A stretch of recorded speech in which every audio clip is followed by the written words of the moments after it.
Alors, bonjour David Paquet, comment allez-vous? Bonjour Pierre, comment ça va bien? Ça va très très bien, je te remercie. Moi, je suis en feu, je vois, écoute, quand je vois les taux taxis du saumon, je me dis ça se peut pas, mais surtout au niveau de l'appropriation culturelle. Je sais pas s'ils ont pas tort, tu sais, je pense qu'ils ont raison, même les Mohawks, de revendiquer, mais en tout cas, c'est mon opinion. Ben c'est ça l'appropriation culturelle, je t'écoutais en m'en venant ici, puis il y a une fine ligne là-dedans, surtout quand on va aller toucher une corde marketing. C'est sûr qu'il y a un espace public dans lequel il y a des figures publiques, et on peut surfer sur la ligne de l'appropriation d'une marque, d'un visage, d'un nom, mais il y a un aspect légal qui devient très important. Puis en marketing, on l'oublie souvent parce qu'on pense que le marketing, c'est juste de la vente, c'est juste de la créativité, c'est du visuel. Mais il y a un aspect légal qui est très, très, très important. Dans les grosses agences de ce monde, il y a des avocats qui révisent chaque publicité, chaque coût d'affaires. Malheureusement, de nos jours, les gens vont peut-être lancer des initiatives, ils vont vouloir couper dans de l'investissement légal pour regarder tout ça, et ça crée les effets qu'on voit dans le journal en ce moment. Tu sais, par exemple, je pourrais pas me partir une chaîne d'hôtels Ronald Reagan. Je pense qu'il y aurait peut-être sûrement une succession qui viendrait cogner à ma porte en disant: est-ce que tu as le droit de faire ça? C'était un président des États-Unis. Peut-être qu'il y a quelque chose qu'on peut faire, c'est-à-dire on peut peut-être le citer, faire des chandails, et ainsi de suite. Mais qui dit gain monétaire sur une figure autre que soi ou sur une marque autre que soi, dit, ben, il y a peut-être un partage des bénéfices à faire, ou du moins une consultation. Donc, et tu sais, en musique, il y a une loi qui fait qu'après 50 ans, la musique, les droits d'auteur, donc ça devient du domaine public. Donc, on peut réutiliser, par exemple, la musique classique dans des montages et ainsi de suite. Par contre, ça, c'est le droit d'auteur, mais c'est pas le droit d'interprétation. Donc, s'il y a une pièce qui a été enregistrée par un orchestre symphonique, même si ça fait 50 ans, tu n'as pas le droit de l'utiliser sans payer des droits. Là. C'est un des droits qui est tombé dans le domaine public.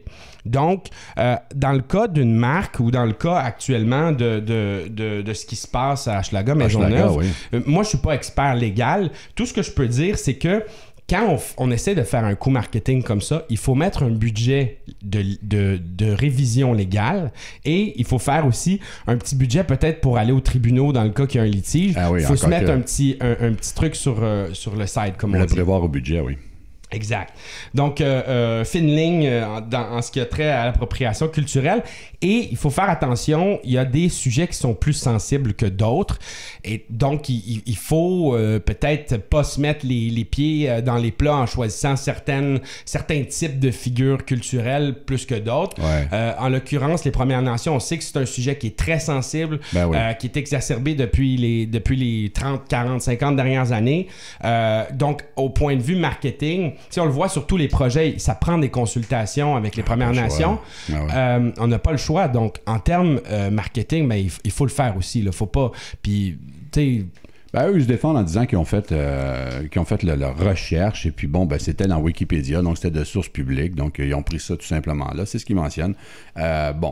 Moi, je pense que, bon, vu comme ça, oui, mais de l'autre côté, je suis pas mal sûr que c'est l'appropriation culturelle, et il va falloir qu'ils payent pour cette stratégie-là. Mais je veux pas m'avancer parce que je suis expert marketing, je suis pas expert légal, mais c'est pas parce que quelque chose est sur Wikipédia que j'ai le droit de l'imprimer sur un chandail et de faire de l'argent avec. Fait qu'il y a une nuance là-dessus. Je sais pas si j'ai le droit de citer Cassius Clay, puis juste une citation, par exemple, I am the greatest, j'ai-tu le droit de partir une marque de souliers avec ça?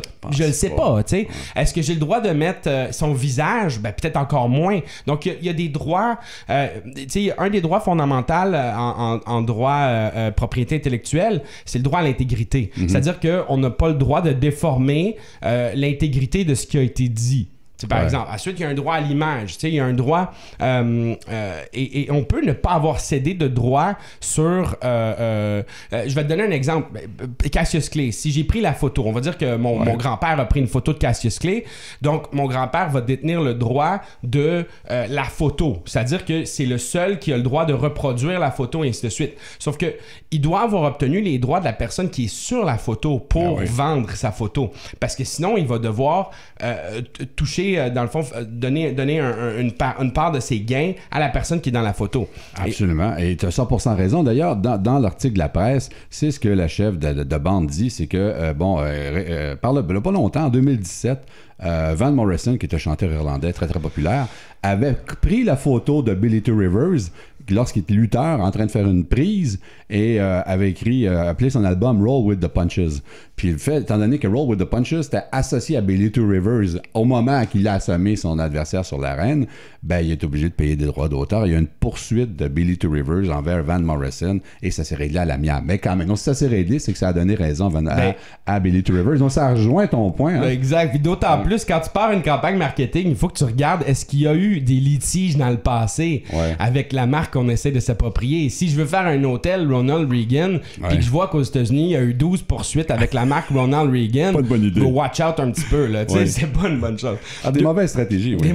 Non, mais c'est de la mauvaise planification, c'est tout. C'est pas, je pense pas que c'est mal intentionné. C'est ça qui est dommage, parce que peut-être qu'au fond, leur intention était bonne. C'est vrai que c'est peut-être faire un hommage. Justement, le quartier Hochelaga Maisonneuve, je veux dire, il y a tout il y a un film Hochelaga. Exact. Je pense que c'est une mauvaise stratégie. Peut-être que, vu que c'est Hochelaga, ils veulent l'utiliser pour vendre leur condo, mais je pense qu'on le met à toutes les sauces. Là.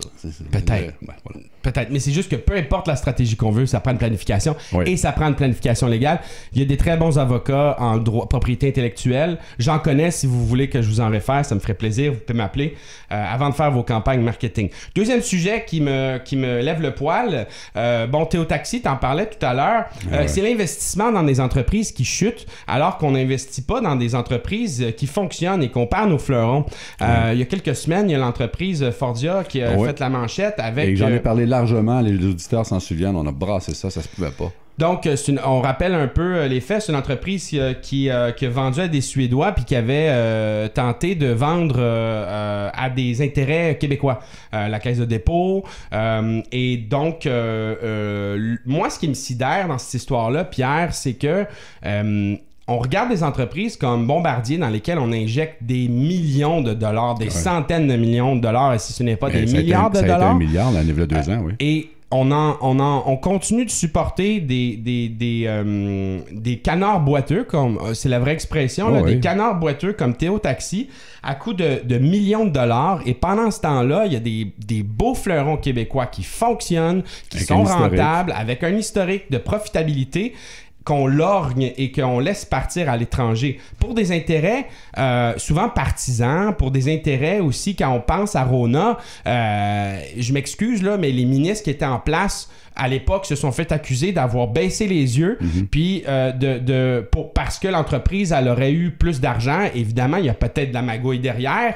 Hein, on sait qu'en politique, ça peut arriver des fois.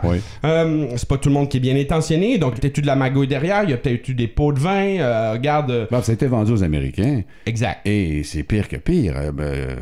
C'est faire un parallèle à ce que tu viens de dire avant de revenir au niveau des subventions.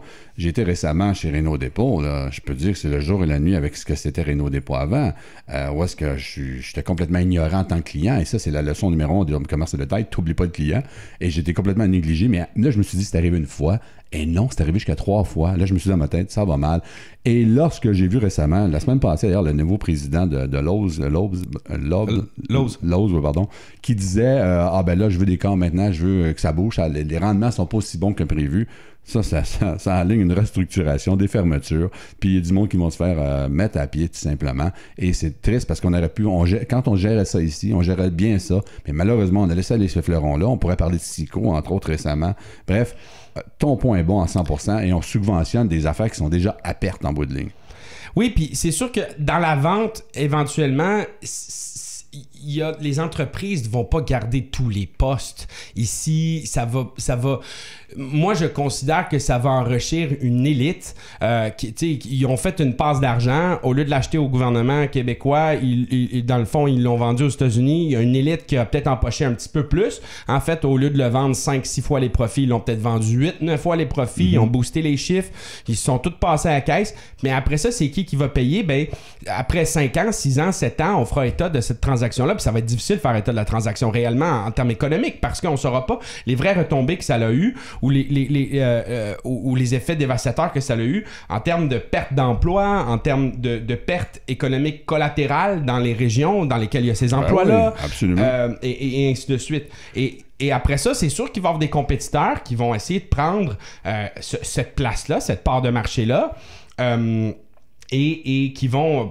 Je suis pas bon dans ce domaine-là, je connais pas tous les compétiteurs, mais il y a encore des quincailleries québécoises qui sont plus grosses. Je suis pas sûr, c'est Canac Marquis, puis il y en a un autre, là, c'est orange. Là, pas Bernier, mais Patrick Morin. Patrick Morin, c'est ça que j'avais en tête. Oui. Bon, ben Patrick Morin de ce monde, il va avoir un terrain à prendre, mais le problème, c'est que Patrick Morin, il va devoir aller chercher de l'argent, il va devoir se financer et il va se refinancer dans les fonds publics s'il est capable de trouver des subventions. Et voilà. S'il est capable de trouver des subventions. Et ce qui est frustrant aussi, c'est que lorsque ça passe à une multinationale comme ça, comme le cas de l'entreprise que tu parles, le problème qu'il y a, c'est que souvent, ils peuvent décider de fermer dans certains secteurs, exemple une quincaillerie dans certains villages qui était essentielle, mais eux voient que c'est pas rentable, tout simplement. Ils décident de fermer ça, alors que avant même la fusion, avant même la vente, c'était rentable parce qu'à ce moment-là, c'était géré plus familial, c'était géré plus serré, il y avait une meilleure compréhension envers les employés et employeurs. Là, vu que c'est une grosse multinationale, dans tel village, on ferme ça, ça vaut pas la peine, c'est pas rentable. Et c'est triste parce que là, tu as des gens qui font vivre le village avec cet argent-là, des gens qui font leur épicerie, là, ils se retrouvent sans emploi. Exact. Et ils se retrouvent... Et là, on a un gouvernement qui disait absolument rien. Et là, on a un autre gouvernement, bon, peut-être, on prétend que ça va changer à nouveau le temps qu'ils mettent ses souliers. Mais on voit des mêmes visages. Je veux dire, on parle de M. Dubé qui était à la caisse de dépôt. On parle de M. Fitzgibbon qui était au niveau de notre... alors, ils sont responsables. On se dit, mais là... Si tu as analysé une business qui était aussi rentable puis que tu l'as pas acheté en tant que gouvernement alors que tu investis dans des entreprises et que de l'autre côté, tu investis dans des entreprises qui sont pas rentables, je m'excuse, tu n'as pas fait ta job. Tu as mal fait ta job. Mais là, puis là, on sort au ministère. C'est ça qui est le pire. La vraie question qu'on a à se poser, c'est pourquoi tu as mal fait ta job. Parce que c'est pas des épais, là. C'est des personnes intelligentes, brillantes, ainsi de suite. Mais je m'excuse, là, mais est-ce qu'il y a lieu de soupçonner qu'il y a des intérêts partisans derrière cela? Je pense que oui. Moi, je pense que oui, absolument. Parce qu'on l'a vu avec Saint-Hubert, entre autres, qu'il n'y avait pas vraiment d'argent à faire au niveau de la restauration, parce que la restauration, c'est une niche à part, ça prend des spécialistes là-dedans. N'importe quel entrepreneur ne peut pas ouvrir un restaurant ni gérer ça. Et on l'a vu, l'incompétence qu'il y avait face à ça et le néant. Bon, on a laissé aller ça alors, on aurait pu se revirer de bord avec MTY qui est rendu mondialement et faire une proposition ou trouver un moyen d'entente. Quand c'était le temps de sauver Vidéotron à l'époque, parce que Roger voulait mettre la main prise, comme avec Fido il l'avait fait, puis il avait tout fermé au Québec. Alors, tout de suite, les gouvernements s'en sont mêlés. C'était un différent gouvernement peut-être, mais ils s'en sont quand même mêlés pour trouver une solution. Quand c'était la fermeture de Steinberg à l'époque, peut-être trop jeune, mais c'était une épicerie où est-ce qu'il était. Alors, Provigo et Métro se sont mis main dans la main pour essayer de sauver les meubles. Et là, on a vu Saint-Hubert partir. C'est pas grave. Là, on dit, on va vendre plus de pâte au poulet maintenant à travers le Canada. N'importe quoi. Exact. Mais surtout, Pierre, il y a quelque chose de démographique au Québec qui est différent des autres provinces et même des autres pays. C'est qu'on a des entreprises nationales. On est une société qui a des entreprises nationales et qui a gardé pour des intérêts d'abord économique. On a Hydro-Québec, on a la SAC, maintenant on a la Société québécoise du cannabis. Déficitaire. Déficitaire. Ah oui, j'ai pas vu ça, j'ai pas suivi. Je m'ai pas écouté avant hier. Ah ouais, c'est ça. Bon, on a des l'Auto-Québec, ainsi de suite, donc on a des entreprises d'État. Donc, le gouvernement est habitué, si on veut, de gérer des business. Et des business rentables. Hydro-Québec, c'est très rentable. L'Auto-Québec, c'est très rentable. SAQ, c'est très rentable. Bon. Je veux pas rentrer dans le débat, est-ce que c'est bon pour le consommateur? Non, c'est pas ça le débat. Mais donc, on est habitué de s'immiscer dans des affaires et de contrôler une business à 100%. Est-ce qu'on a les compétences pour investir via la caisse de dépôt de ce monde dans des entreprises en ayant des plus petites parts dans ces entreprises-là? Oui, la caisse de dépôt, c'est sa mission. C'est l'essentiel. C'est l'essentiel, c'est ce qu'elle fait. Oui. Donc, la caisse de dépôt, qui est un bras du gouvernement doit trouver des entreprises, investir là-dedans, prendre une portion du contrôle de l'entreprise, peut-être des fois à 100%, peut-être des fois avec d'autres acteurs, dans des domaines qu'elle ne maîtrise pas. Donc, la Caisse de dépôt, c'est pas nécessairement un opérateur. Ça, je peux comprendre leur point de vue là-dessus. C'est-à-dire qu'ils vont arriver dans un domaine, ils achètent une business de vélo, eux autres sont pas dans le domaine du vélo. Ça leur prend un expert de vélo pour opérer cette business-là, puis l'amener où elle doit aller dans 5 ans en disant, parce que leur point est un peu le suivant, puis je les comprends en tant que gestionnaire, c'est de dire, on va acheter des entreprises dans lesquelles qu'on va être capable d'amener qu'on va être capable de faire croître dans les 5-10 prochaines années. Donc, ça nous prend des opérateurs. Rentabiliser. Donc, on va pas investir dans des entreprises qu'on a de la misère à opérer. OK, parfait. Pourquoi est-ce que tu investis dans des compagnies comme Bombardier qui finalement se ramassent à liquider leurs actifs à Airbus ou à se faire avoir? Puis les fameux métros à Azur, il n'y a absolument rien de québécois là-dedans, au bout de ligne, à part le nom Bombardier qui est écrit. Puis on lance des pierres, c'est un fait, là. C'est un fait. Exact. Et pourquoi investis-tu dans une compagnie comme Théo Taxi qui est déficitaire depuis ses débuts? Je m'excuse, là, mais faites-vous vos devoirs ou vous faites pas vos devoirs? C'est quoi vos grilles? Est-ce qu'on peut voir vos grilles d'analyse? Est-ce que ça peut être transparent? C'est ça aussi. Tu as 100% raison et c'est ça qui... On met des doutes, puis moi, je suis convaincu qu'il n'y en a aucune. Ça s'est réglé en arrière d'un souper avec du vin entre deux chums, puis oui, on a ça, puis je vais appeler tel ministre ou je vais appeler telle personne. C'est vraiment comme ça s'est réglé. Ouais, pourquoi je défie n'importe quel entrepreneur partir pas de sous, réussir à monter une chaîne, une flotte de taxis électriques à des Tesla à 100 000 $, que tu payes ton chauffeur 15 $ de l'heure, que ça prend une rentabilisation dans le minimum, j'ai calculé, là, c'est minimum 460 $ par jour pour... T'as pas payé rien d'autre, là, juste ton chauffeur et ton char, imagine. Et donc, ça prend, écoute, un visionnaire incroyable pour réussir à faire ça. Là, on sont rendus presque 25 ou 26 millions de dollars qui est investi, qui va être perdu. Donc, que ce soit la banque, c'est les gens de la Banque de Montréal, mais tout ce qui est le reste, la Caisse de dépôt, c'est nous autres qui payent pour ça à un certain niveau. Et c'est dégueulasse et c'est triste de voir ça. Parce que si Monsieur Blancheville avait passé à l'émission Les Dragons, puis il avait dit, moi j'ai une idée de faire des taxis, puis de faire ça, il aurait dit, ben c'est pas payant ton affaire, on va pas investir là-dedans. Exact. Aussi simple que ça. Là, je caricature. Là, non, mais c'est ça. On aurait ridiculisé l'entrepreneur qui est là en disant, ben, tu connais pas la comptabilité, tu connais pas ça. C'est ça. Puis là, on aurait dit, non, c'est pas payant. Alors, on sur un trône. Alors, c'est ça que ça a l'air. Et c'est dégueulasse. Pendant ce temps-là, tu as des entreprises familiales qui se fait 50 ans, 40 ans qui sont là, qui ont besoin de s'ajuster mondialement et ils ont besoin d'argent, ils ont besoin d'un peu plus de sous. C'est gros bon sens. Ils ont fait vivre des familles entières qui ont déployé, qui ont eu des enfants, qui ont fait de la démographie, qui a fait que ça a bougé. Tu sais, on met ça large, là.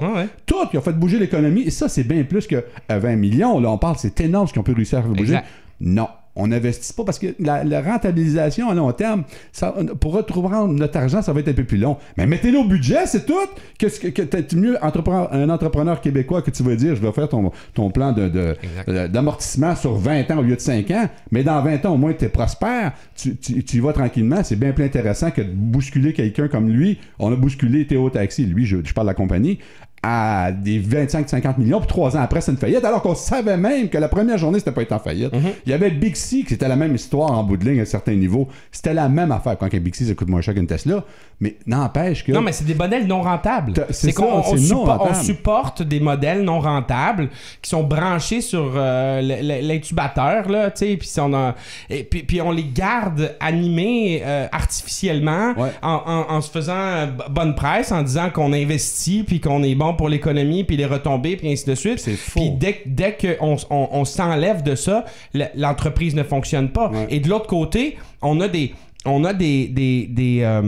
entreprises qui sont des athlètes qui ont besoin d'avoir un support pour... Et c'est des athlètes, là. T'en as qui sont branchés dans le lit d'hôpital, puis t'en as qui c'est des athlètes. C'est vraiment ça, là. Puis là, tu te demandes où est-ce que je vais mettre mon temps.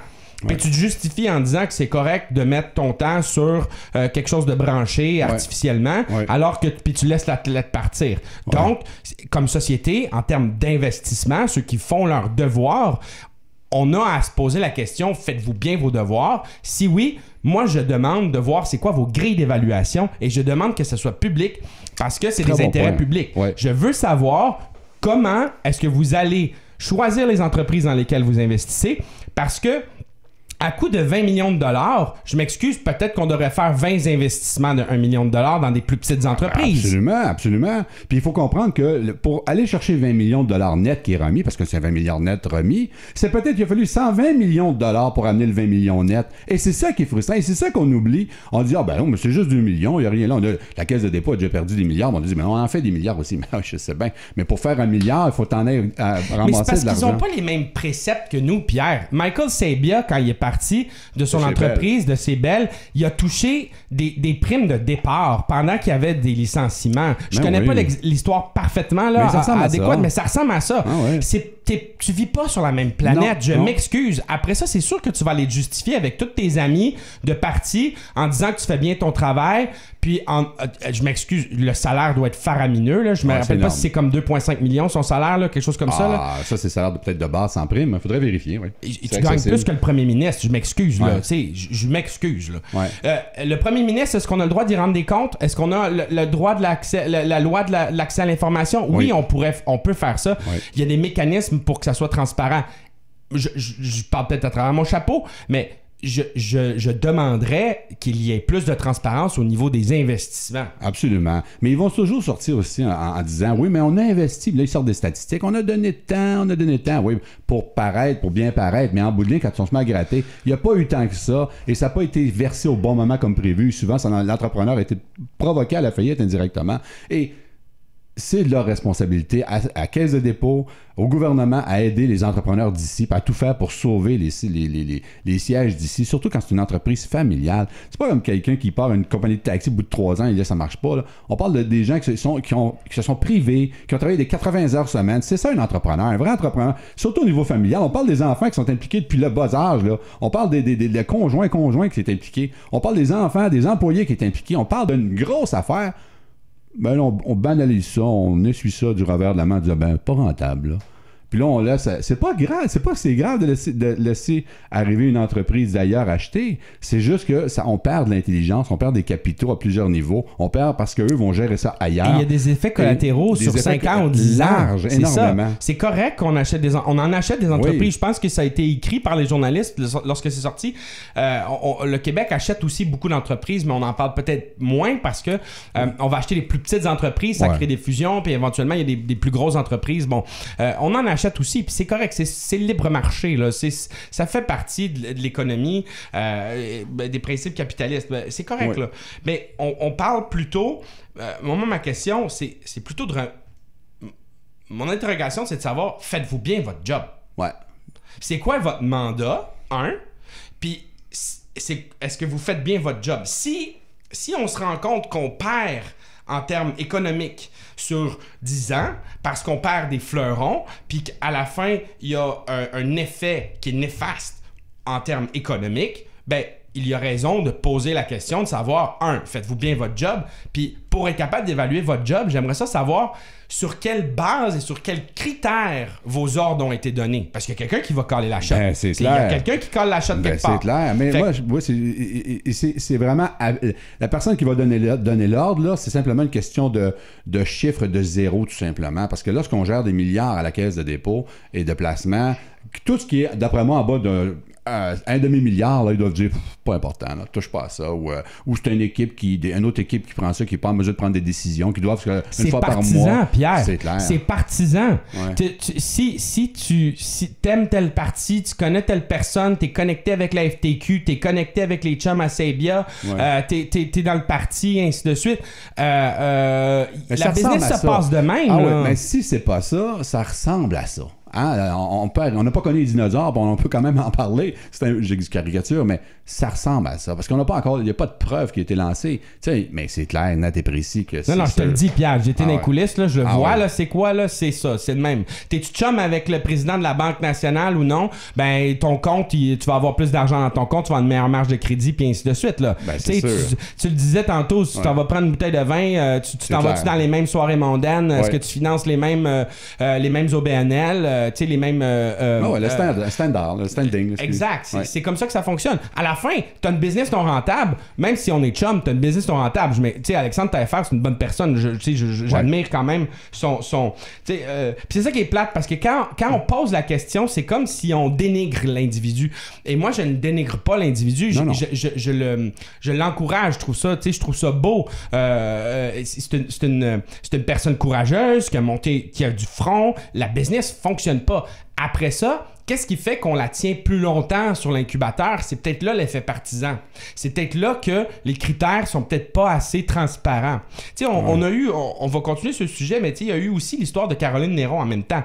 Caroline Néron, ça a fait les manchettes, puis on en a parlé beaucoup. Ouais. Bon, c'est une femme qui a une belle femme, c'est une actrice, elle a une présence médiatique très grande, sa business fonctionnait pas. Là, je veux pas me mêler de l'opinion, là, je veux pas trop dire mon opinion, c'est parce que c'est pas ça le but, je pense qu'on l'a assez fait, mais tu regardes le débat public, puis on s'enflamme sur cette question-là, pendant que de l'autre côté, il y a l'histoire Bombardier, il y a l'histoire Théo Taxi. Je me dis, puis on n'a même pas investi dans Caroline Néron, ça aurait été une autre histoire, là, complètement.